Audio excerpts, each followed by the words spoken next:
Jim keeps bringing up Caden McDonald. Yeah. What do you see out of Caden that makes him need well, to be he's on the growing. field? He's growing as a player.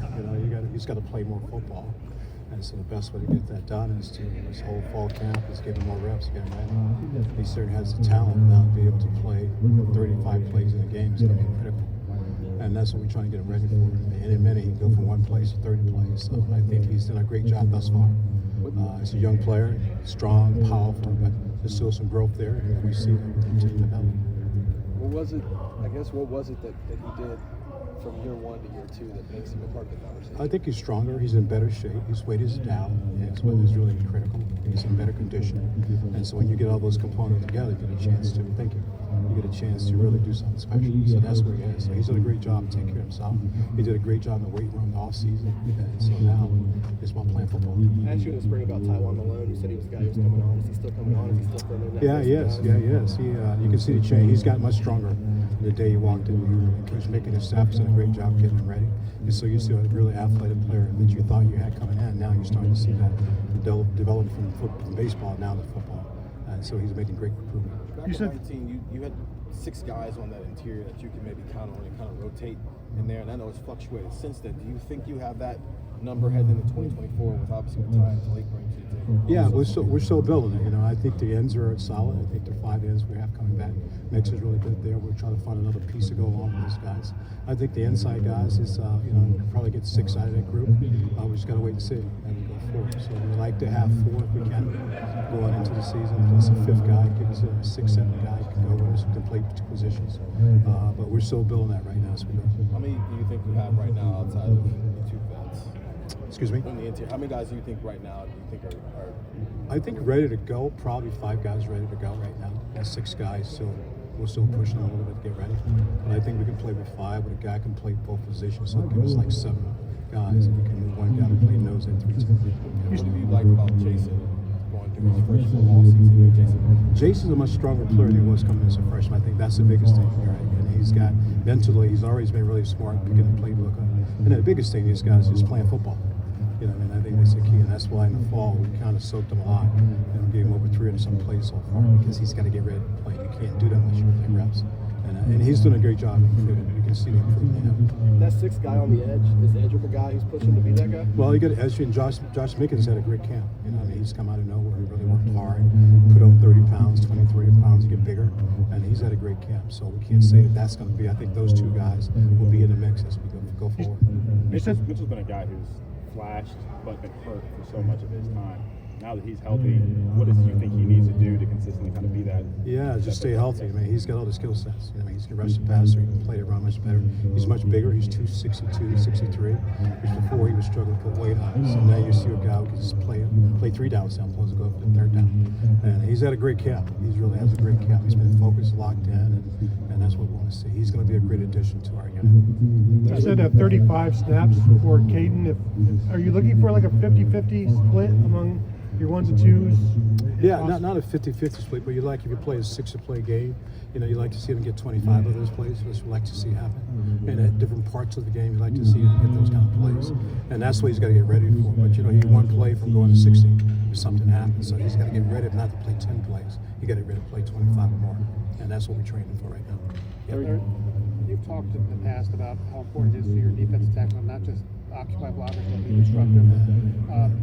How much does that change in the course of your career when that a philosophical change? And how important is it to have those guys be able to make plays and not just occupy? I think what Talik and you have to appreciate what Talik and Ty did last season in the middle. If you go back and watch the videotape, those guys did a great job of managing them. They really played really well on the inside. And so what you want to get out of that guy, you want to get pass rushes too. So you don't want to take those guys off the field. Like, Talik can rush the passer. And then Ty, we're going to get Ty to rush the passer also. So that's the thing I think is important. You can find a guy who can rush the passer, play the run, then you got a bonus on 3rd down. You can leave that big guy in the game and rush the passer. We've talked about the sack numbers last year, middle of the pack nationals, which I know not great. How much a priority is it? But you also really want to do it within the context of your defense. The goal isn't just sacks. Yeah, we're not chasing sacks. We just chase the opportunity to get a W, first of all. But I think the most important thing in the contents of our defense, how we play. We have to play in the confinement of our defense. If we can do that and play really well, then, I'm okay with that. I'm not worrying about the sacks. That's just a number to me. Is winning games have a chance to affect the quarterback throwing the ball. It was a 3-step, 5-step, 7-step. How can we affect them? Is that get our hands matching the hands that we're knocking them down? Those are things that change the game also. So were you more or less satisfied with the sack total in the context of last year's defense, or were there things that You're never satisfied, right? You never get satisfied where you're at. You got to continue to improve. And I think our guys have done a great job this spring, this fall, understanding exactly what we got to do to rush the passer. But it really depends on the offense, right? Offense could come in again and say, we're not going to let these guys rush. We'll put a ball. I can't control that. What we can do is control the throw, put our hands that match the hand. Hopefully we can get a shot, get a hit on it, right? Or we get a team that's just going to run the ball. So it really depends on the game. And if we can get going, I think we have a chance to have good pass rushers. What is the joy of coaching a veteran defensive front, and what is the challenge? I think the joy is the fact that those guys, the older guys, now have someone to look up to. A year ago, we didn't have that. They didn't have a guy to set the bar. Now the Jacks, the JTs, the Tyleek have really done a great job of setting the bar for the younger players. So that's the bonus for me. So now you can lean on the veterans who have to move the young guys. Now the key is to stay consistent as a unit, as a group. And that's the biggest key for me. Can we stay consistent? Can we play it really hard? People say we have talent. Talent's on a small part of what we have to do. It's the ability to play hard. And playing hard and big tough will override talent in the day. And I firmly believe that. And so now to get those guys to play really hard and run to the ball every play, every snap. And that's what we're training right now. Make sure they understand the importance of that. You brought up the hand thing a lot while we were sitting. It seemed like Tyleek did that probably more exceptional than most defensive tackles do. Yeah. How much of that is like a natural ability he has versus like the stuff that you guys are teaching? Well, we do both. He's got a knack for it, but we do train that. We call it match in the hand. We do drills every Tuesday, takeaway drill. That's part of our drill sequence. But he's got a good sense of eye-hand coordination, following the ball is coming out, and sometimes that's the best route. To me, those are sacks when you can deflect the ball and turn it into an interception. That's pretty cool. But yeah, that's something we train, and he's got a great feel for it. Did you challenge Ty this offseason as far as becoming a better pass rusher? And is that something that you've seen him grow at? Because you just said that Tyleek obviously can do it really well. Yeah. You need a guy on the interior who can do it. We challenge them all. It's just not one guy. We don't train just one guy. We train all 4 or 16 with the same concept. So I think everyone has to improve pass rush. We don't take Ty to the side and say, we're just going to work on this. He's part of our unit, part of what we do. And I think he's proven to do that. He's strong, he's powerful. He just come into his toolbox, what makes him more effective rushing the passer on nose guard. It's a tough position to rush the passer from a nose guard because you're going to get slide, you're going to get double a lot. So he'd get lost in the midst of rushing the passer. But you leave him one-on-one, he's got a chance to change the game. Larry, Caden was talking about how he and KJ have kind of helped each other throughout the last 3 years, really. Mm-hmm. How have you seen them push each other really this offseason? Yeah, it's been fun to watch both those guys practice and play. They're playing at a real high level right now. And I think, again, Caden and KJ, both different players, but they play real hard. KJ runs from sideline to sideline, and Caden is right behind him. So I think they got a bond that they really built together as 2 players, going through the same thing. Now they have a chance to really make an impact in the game. Do they look like ones? I know they're not right now. Yeah, I think they're ones. I don't tell those guys they're 2s. They're ones. They got to be able to fill out football for us because they've done a great job. Really have. And Mitchell's the same boat. We have 5 men I think really can walk in and play any point of the game. We're not worried about what they're going to do because you trust them. You mentioned Couple more Mitchell's weight gain. Is there a difference now than even last year in terms of him being that full-fledged defensive end when he was a guy that started as a linebacker? Oh, no doubt about it. You put on an extra 30 pounds, you're 260, now you can play the run better. He's going to play in a 6 technique, play on top of a tight end. He's got to be able to do that. That's the thing I think he's improved most of all, and that's from the strength game. And he feels really confident where he's at right now. So he's a bonus. He really is. He's done a great job. I can't speak enough about him. Larry, what does the secondary like this do for you and your defensive line? Oh, no doubt. Rushing and coverage work together. You got a great secondary, play man-to-man, get them to hold the ball a little bit. Certainly help us a lot to get to the quarterback. I think the guys in the back end have done a great job doing that. Does that change any of your messaging or coaching points in camp, or is that more of a week-to-week and game preparation type of thing? No, it's every day. It's an everyday process you go through every day. We got to rush the passer whether they cover it or not, which I know they will. But getting there is really key. Can we defect? Can we change the throw? Make interceptions in the back end? I think that's important. We try not to look behind us. We try to make sure eyes are focused on what we can do up front. We never turn around and say, "Oh, you caught a ball. That's on us."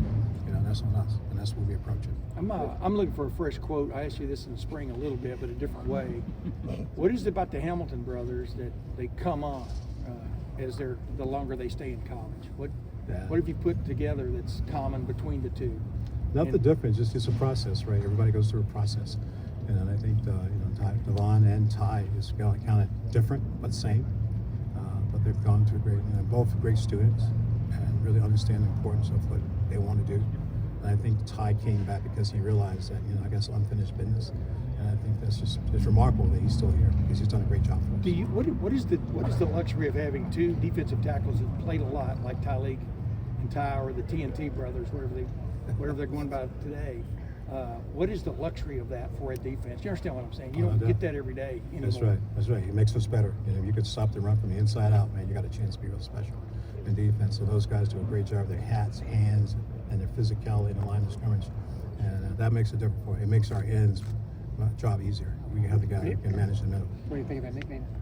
What's that? TNT. I'm not sold on TNT yet. I still like the Rushman. So. With Jack being named a captain, how have you seen him continue to grow into this leader? Yeah, he's been phenomenal. He really has. He's been different. I can say in a lot of ways. He's focused. He really locked in on what he wants to be. He wants to be a great player, and every day he has to feel that's what he practices. So to be a captain and be a local guy, that's pretty special. And how special was it being part of that moment, revealing it to his parents? Yeah, that was pretty sweet. It really was. Get a chance to talk to Michelle and Lau, to understand how important it is to be captains. They both cried. Their dad was just really unbelievable. They're real grateful. And Jack thanked them. I think it's pretty cool. But yeah, what a great honor. Bill Landis, last question. Larry, I've heard Mitchell's pass rushing style described as unique. Yeah. How would you describe how he goes We about call it playing basketball in grass. That's what he has. He has that crossover move in basketball that Irish used to have. So he can put you to sleep. Just in his move and his head moving. So he's done a great job. He really does. So he's unique, but he's fast. He's coming. He really is. So I'm looking forward to what he does. I know you guys are proud of the work you always put into developing that pass rushing toolbox. How much freedom does a guy like Mitchell have to freelance every now and then and tap into some of the stuff? Well, it depends what defensive scheme we're in. You allow him to do that a little bit. You don't try to let him do that, take advantage of his skill set, cover for him. So we can let him go and cover with the nose guard, tackle so he can get inside. And so we might do a little bit of that, let those guys go play a little bit, have some fun. Yeah. Coach, thank you very much.